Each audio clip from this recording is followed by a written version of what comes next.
Hey guys, today I'll show you how you can take a screenshot on your PC or laptop. So let's get started.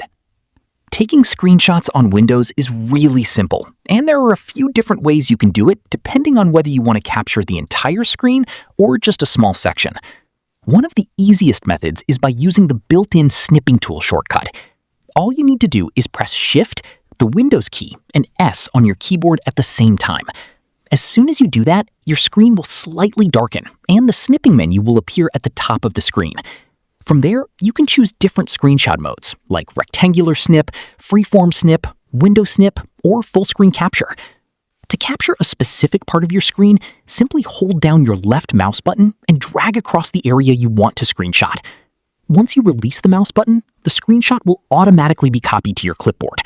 That means you can instantly paste it into apps like Paint, Word, Discord, WhatsApp, or anywhere else by pressing Ctrl and V. If you want to save and view your screenshots later, open File Explorer on your computer. Then go to the Pictures folder and open the Screenshots folder. Inside there, you'll find all the screenshots you've taken saved automatically on your PC or laptop. Another quick way to capture your entire screen is by pressing the Print Screen button on your keyboard. Some keyboards may label it as PRT-SCN. This will copy the full screen, and you can paste it anywhere you want. So whether you need screenshots for work, school, gaming, or tutorials, Windows makes the process really fast and easy. That's it. I'll be back with more in the next video.